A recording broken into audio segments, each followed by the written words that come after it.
Fear stops us from achieving our true greatness. Are you a professional woman who is feeling stuck, unmotivated, or burned out?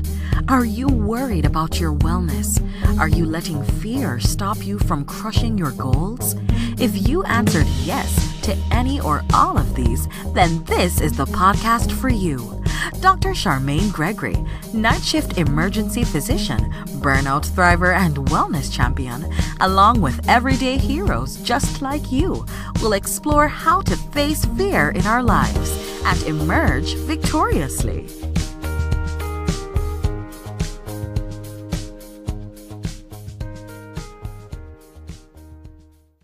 Hello, Fearless Freedom family. Today, we have the amazing Dr. Richa Mittal, and she is the founder and medical director of Radiant Health, Weight Loss, and Wellness in Frisco, Texas. Dr. Mittal, can you tell the audience a lot more than I just did about yourself and share some of the nuggets that you have for them? Sure. Hi. Thank you for having me on. So like you mentioned, I founded Radiant Health, Weight Loss, and Wellness last year now. And congratulations, by the way. Thank you. I am an internal medicine physician, and I'm also board certified with the American Board of Obesity Medicine. I had always had an interest in wellness and preventative health and decided to start a practice that would merge the medical weight management along with preventative health and really kind of offer a very unique way of helping my patients because it's very comprehensive and it includes customized nutritional guidance, health coaching. Okay. Treat my patients in a very holistic fashion, looking at them as a whole person. And I set up my practice to be not rushed. So I'm able to spend that time with my patients one-on-one to really help them make a lifelong lifestyle change, but also merging the medical aspect with that, as well as, like I said, nutrition, addressing their social, emotional aspects, and really provide a comprehensive approach to this health condition that requires addressing a lot of different issues at one time. Wow.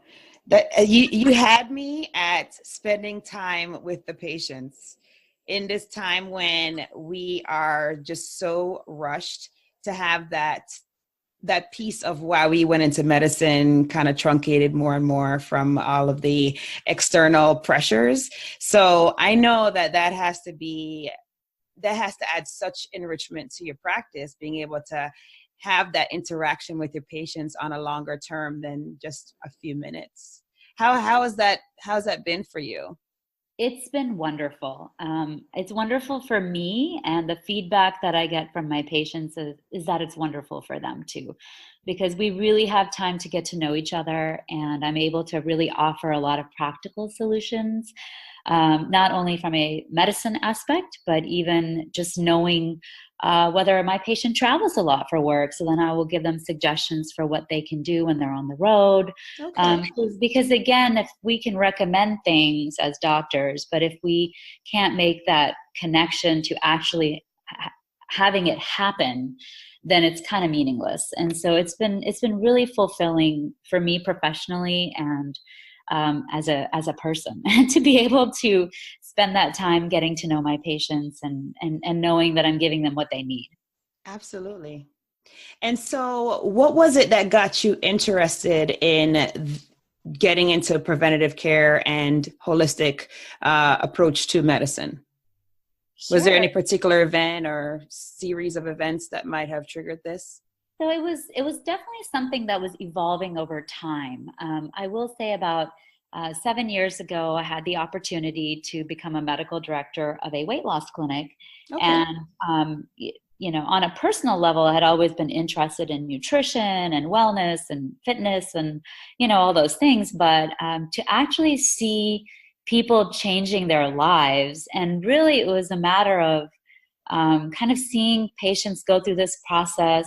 And it's like not only just aesthetically, but their outside or their behavior or how they felt about themselves finally matched how they felt on the inside. And so it was really kind of life-changing for my patients, but also for me as a doctor to see people really making changes that were improving their health. I was taking patients off of medication. Nice.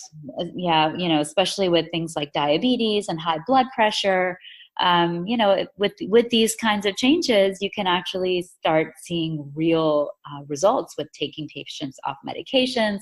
I remember one time I had a patient who came and told me, I got all my friends together and we had an outing to go rock climbing. And I never would have thought that I would be the person to organize that, because typically we just all go out for margaritas and have chips and salsa. Right.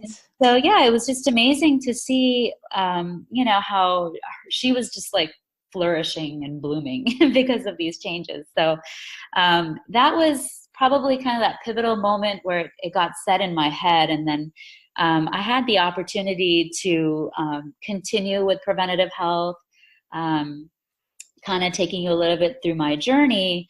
I had the opportunity to do executive health, which is purely focused on prevention but dealing with a little bit of a different demographic as far as people who are, in pretty stressful jobs and have a lot of travel.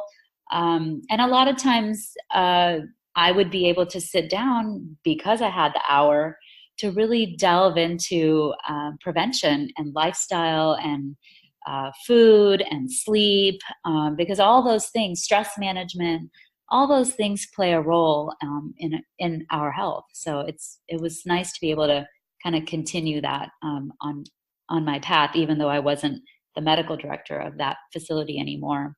I see. Wow. No, that's really cool.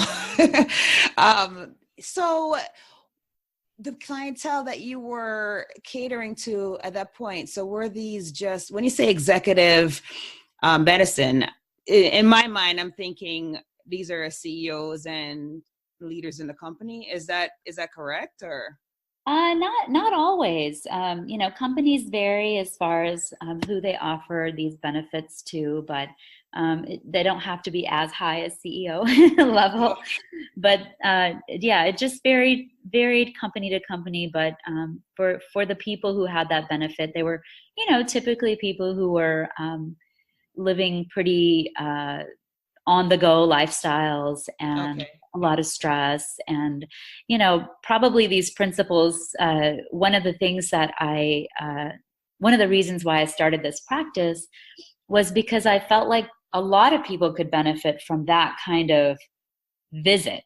And, with the annual visits that we have with our primary care doctors, there's a lot of ground to cover, and there's typically not a whole lot of time to get into details as far as how to implement those things. You will get that recommendation, and then it's kind of up to you to figure it out.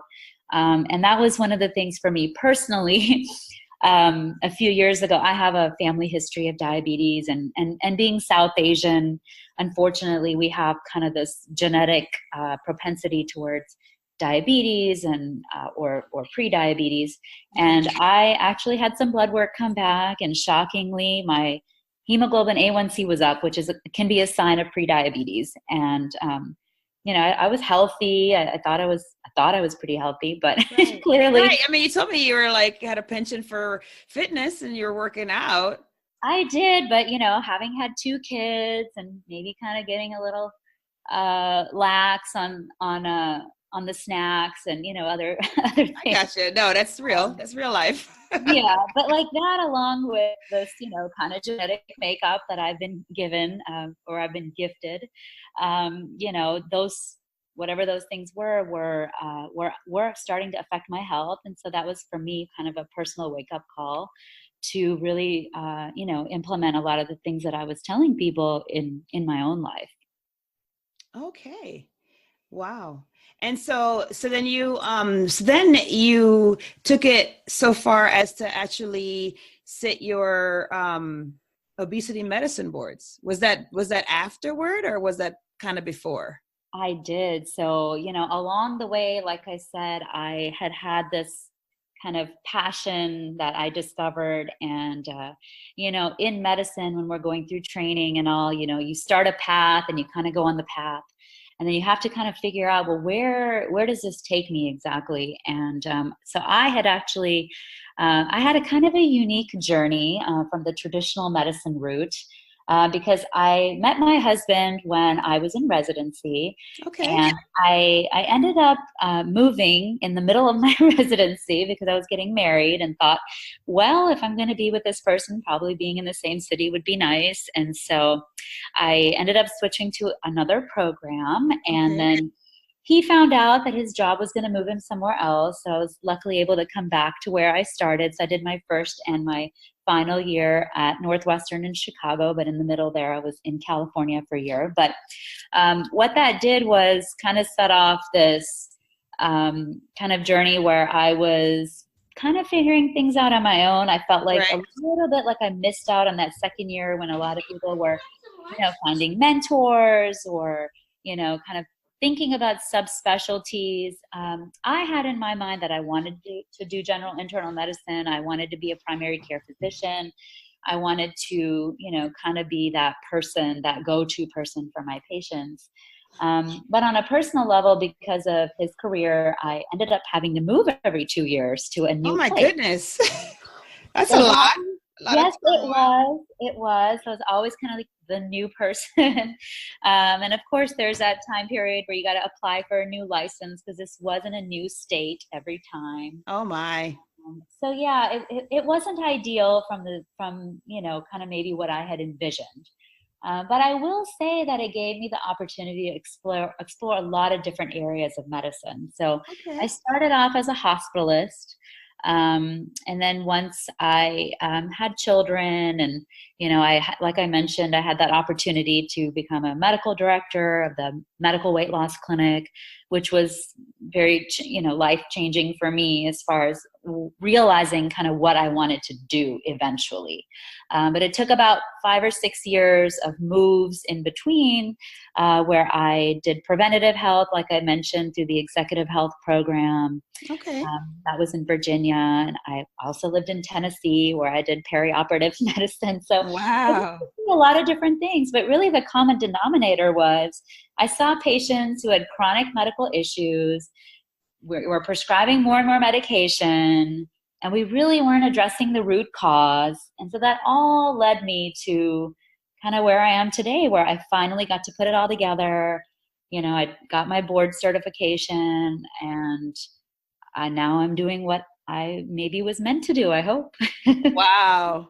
That is quite the journey there, though. It's like, but yeah, you're right. I mean, every experience that we have definitely does kind of fold towards our future. So I'm just glad that you made it to the destination at this point, that you're in a place where you're happy and you're able to make the impact that you're wanting to make on your patients. Right. So, no, that's awesome. And I did get more time with my kids when they were little, which was a blessing. And was that from the different transition points, or? Exactly, because you have to apply for your license, look for a job, all that process yes. Okay. would allow me that time to be with my kids, which I maybe wouldn't have had if I had been working the whole time. So I got to do a little bit more with kind of how I had envisioned being a mother to my kids, right? Because of all of this. So, there's definitely some pros there too. Okay, awesome. So with all of this, I hear lots of opportunities for you to face some fears and overcome them. And in particular, there must have been some element of fear associated with having to leave your training program to go to a different program kind of midway. Would you like to speak to that a little bit? Yes, definitely. That was, there's always that fear of, is this going to hurt my career long term? Is this something that I'm going to regret, or, am I going to fit in with the program? We had a lot of camaraderie from the place that I was coming from. I knew everybody, and right. attendings, and it was a really fun place to train. So yes, definitely leaving there was, and then of course going to, live with my husband in a new city where I didn't know anybody. That's always a challenge. Oh my gosh. Yeah. All of that was, there was a lot of apprehension and fear, but, I knew that, part of you, when you make a decision, you got to kind of just go with it. You can't keep looking back. And I think definitely coming back to the program was what kind of an ideal ending to it. That's pretty sweet that you came full circle like that. No, that's really great that worked out. And I will say that there was, a fear, of course, of, kind of, am I going to be at a disadvantage now because, I had a different path, but really it didn't end up being, a disadvantage. It just meant that I had extra phone calls and forms and emails to fill out every time I got a new license. Which, oh my gosh. That's not fun, but no, not at all. But, otherwise, yes, there's just those kind of fears that probably everyone fears as far as, whenever you move to a new place, am I going to be able to get my family settled? Are we going to find the right house? Are we going to find the right school? Am I going to find the right job? And it all works out, but you do have to go through that process of kind of worrying about it. Do you feel like there was any one thing or a couple of things that you did to kind of help you through that? Because you had multiple transitions. I did. I have a very strong core group of girlfriends from college, and we keep in touch often. And now, of course, with WhatsApp, it's like they're always just a text away. But that really helped me get through a lot. I think just knowing that you have that support network, especially because a lot of times that the professional network for me was changing. And so that was one of the fears I guess I had, was like, am I building a professional network? Because, for a lot of physicians, it's really, kind of over time you build your networks and you get your skills. And, I was kind of constantly meeting new people, being the new person. But everywhere I went, I have a pretty positive attitude when I'm in the middle of things. So I think that helps. And just, knowing from the prior experiences that I will eventually settle in. So like knowing that helps. I would say that the earlier moves, especially when my kids were smaller or when I was postpartum, all of that was more challenging than the later. Yeah. But like knowing that things will get better, knowing that you're, going to make new professional networks. And if you go in with an open mind and you work hard, you can build that reputation. And so, everywhere I went, if I needed a letter of reference or anything like that, I would get that, and I always built good relationships. But knowing that I had that support from that core group of girlfriends who are not in medicine or anything, but they just kind of understand from a perspective of a woman and a mom. I think that really helps get through stuff. And of course, my husband was supportive and, was apologetic because I had poor to guy. But you know what? That's okay, because I think that, of course, we all have different things that are different decisions that are, or obstacles that come into your life. But like knowing that, I think like, he was understanding of my challenges. And, moving back to Texas, I actually grew up in Texas, moving back here was something that he wanted to do for me. And so that was wonderful. And he's very supportive of all my efforts now and is my biggest cheerleader. He's always the person to like and share everything I post. So. Oh, that's great. He for she. We love that. Yep. Awesome. Is he in medicine also or no? No, he's in the corporate world. Okay, gotcha. Yeah, my husband's not in medicine either. I was just curious. I always ask the question because it definitely adds another dynamic to the situation if you both are, so I just didn't know if it was a situation where he matched elsewhere and then that's kind of why you guys shifted or, Right. so no, that makes sense. He was being moved around within his company and then. Okay. Gotcha. But he was able to find a position that he really loves here back home. So that it all kind of came full circle 14 years later. I know, right? Life is so funny like that. It's never on your timeline. It's always, whatever the meaning of, whatever your particular timeline is meant to be. So you guys, is he also from Texas or? No, he actually grew up in Michigan, but he really? fine not being in the cold. So yeah, I'm sure you are. I'm sure. I was just saying that the weather here today is probably going to be a high of maybe 30, mid 30s, and we think that's really great because we're like, we can go outside and play. Yeah, here we've been ready for 60s, and we're finally getting it. Oh, this is so funny. Awesome. So hopefully with the support, so it sounds like you're getting great support at home and you're getting great support from close friends. Are you now also getting family support? Because are you back near your family or no? Yes. So we have my husband's family lives here locally. My parents are now a 5-hour drive away, which is okay. Amazing. So I think, mentally that makes a huge difference for us, having been away always, just to know that, if we need it, there's help, but also, just for the kids, I want them to grow up, knowing their grandparents and seeing them more than twice a year. So yes. No, it's a benefit for both of the generations, right? Because the young ones, they get an opportunity to get all the wisdom and, learn all of the things from the grandparents. And then the grandparents can maintain their youth by being around the young ones. So it's a really nice relationship that happens when they get exposure to grandparents. So yeah, no, that's awesome. I'm so glad to hear that. I love hearing that.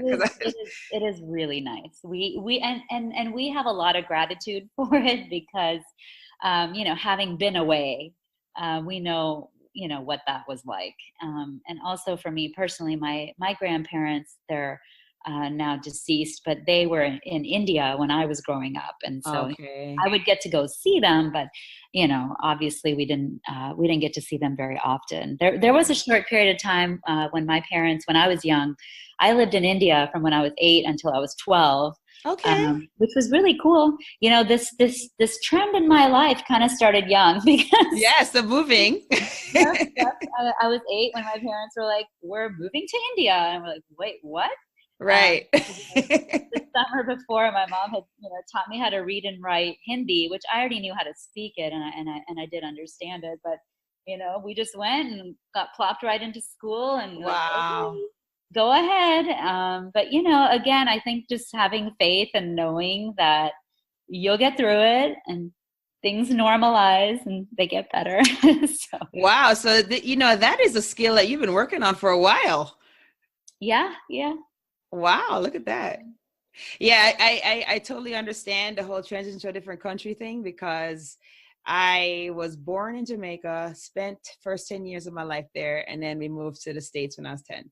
So yes, it was a little bit of a culture shock there for a little bit, but it worked out. But there's definitely a lot to be said for even moving from state to state, as you mentioned, and all the things that go along with it, town to town. But it's like another level of intensity moving from a different country to another. So. It is, yes. I always tell that to my kids when they were complaining about having to move to Texas a few years ago. I said, well, I could just tell you we're moving to another country. And they're like, okay, fine. All about perspective. There you go. And that's actually true. That's something that, you can tell yourself when I'm feeling my fears or dealing with whatever, my issues are, taking a step back and looking at what I have, being grateful for it and looking at what other people go through, whether it's physical illnesses or, financial challenges or, whatever happens, just kind of keeping that perspective helps, I think, and just taking a deep breath and saying, okay, it's going to be fine. You're going to get through. That's right. That's right. That's right. No, that's great. That is great. Wow. Thank you so much for sharing that. I mean, your story is really cool. um, so you know what? I would love for you to talk a little bit about all the great work you've been doing through your blog and through your Instagram account. Sure. So I actually started the blog last April before I started the practice because I'm very passionate about education. And I feel like if people understand, why they're doing the things that they're doing, it typically provides more of that motivation and that understanding. So I started the blog initially, and now I've transferred it over to my practice blog. It's at radianthealthdallas.com. And basically the objective with the blog is to give information to people about health and wellness and preventative health. Some articles end up being more technical. I could talk about insulin resistance. What is it? Why do we care? Okay. And then anywhere to recipes that I find. And I actually love to cook, so I come up with a lot of recipes myself, and then I like to share them on there. Funny, I'm actually working on a recipe right now that I'm just going to kind of work on it a little, probably coming out in a day or two, but it's based on chia seeds, and recently came back from vacation where I was having chia pudding every day. Oh man, I love that, especially with coconut milk. Oh my goodness. It's like the best. I'm trying to come up with one with a little twist. Okay. So I share recipes on my blog. I will, whether it's motivational quotes, those kind of more on Instagram. So I've recently become more active on Instagram, and I find that it's a great platform for me to share kind of more of the practical solutions with followers or with patients. I can see that. Because part of my practice is actually I give grocery lists to my patients. I talk about, what is this food? Let's talk about the macros. Like, is this a fat? Is this a carbohydrate? Is this a protein? What kind of fat? Why does it matter? And so there's a lot of that education. And so I can provide that on my Instagram and my Facebook because, again, if people kind of have more information than the handout that we get when we're leaving the doctor's office. Right. Like, here, just start eating this way. And you're like, well, how do I do that? So again, connecting from the recommendation to the actual it happening along the way, all of those platforms help me get that messaging out. So, for instance, today I was posting about the zucchini spirals that I found in the freezer yesterday in the store because, I kept throwing away half of the package. It's like a double pack. And I feel so bad when I'm wasting food, but also, just to give people ideas because, whether it's a cost concern, whether it's a meal prep concern, whether it's, just from the perspective of, I have 30 minutes to get dinner ready. Like, what can I do that's going to be fast, healthy, and, just get the job done, but in the right way. Right. No, that's great. That is really good. Yeah. Speaking of zucchini spirals, I bought some zucchini squash just yesterday at Aldi's, my favorite store, by the way. I have to give a plug for Aldi's because they have a lot of things there very inexpensive that are, pretty healthy. So even actually Walmart. So yesterday. Yeah, and Walmart. Yeah, absolutely. Walmart. Because so I buy there's organic produce. Yeah, go ahead. The organic section. Yeah. I mean, it's interesting because we think that, we have to go to Whole Foods or whatever, or have to spend a lot of money, but, we usually don't. So I'm glad that you have some practical items on your site. So that'd be helpful to the audience to check out because we all are pressed for time and we all want to make sure that we're eating healthy and we're not grabbing the thing that's going to be hurting us in the future, not necessarily at the moment. Wow. Yeah. Okay. No, that's cool. All right. So we'll definitely make sure that all of your social links are in the show notes so people can go and check that out. And all right, cool. So I think we are at that point in our conversation where we have to do fill in the blanks. Are you ready? I'm ready. All right, cool. All right. So the first one is, to me, fearless freedom means going outside of my comfort zone. Okay. I like that. All right.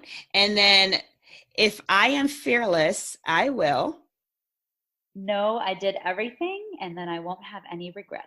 No regrets. Beautiful. And then last but not least, my battle cry is believe in myself. Love it. Thank you so much, Richa, for participating in the podcast.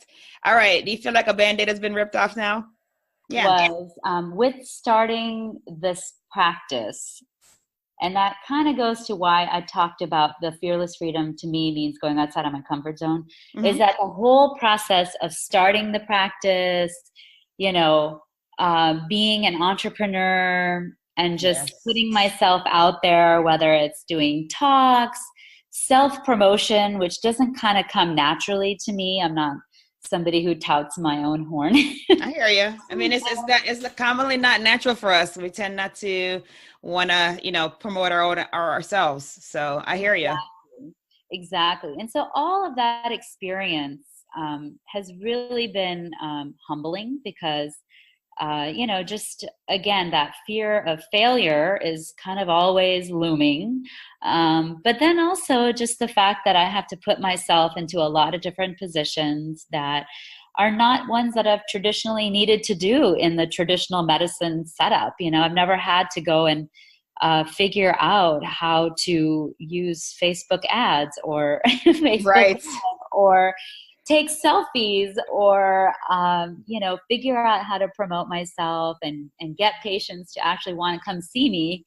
And so, all of that has been a very it's a learning experience, but I feel that I'm always outside of my comfort zone now, which can be uncomfortable, but it's also empowering when you face that fear. Absolutely. To actually look and then say, oh, wow, I was fearful of doing X, Y, and Z. Well, I did it. It wasn't so bad. I was on a podcast. This is my first podcast. So yes, from that perspective, it's just been a growing experience to go outside of the comfort zone. That's when the most growth happens, like you just said.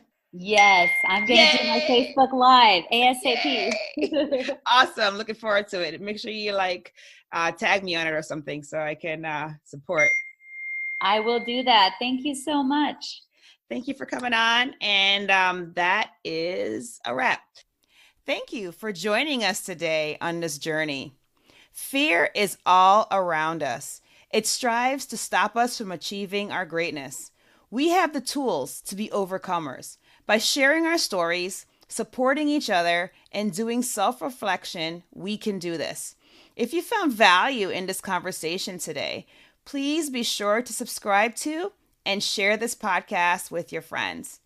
By going to your favorite podcast platform, leaving a review and a 5-star rating, you will help to get the word out about it. And that is much appreciated. Thanks again for spending time with us. I appreciate your time and your attention. It is my hope that you will punch fear in the face today and that you will be strong, be brave, and unleash your greatness.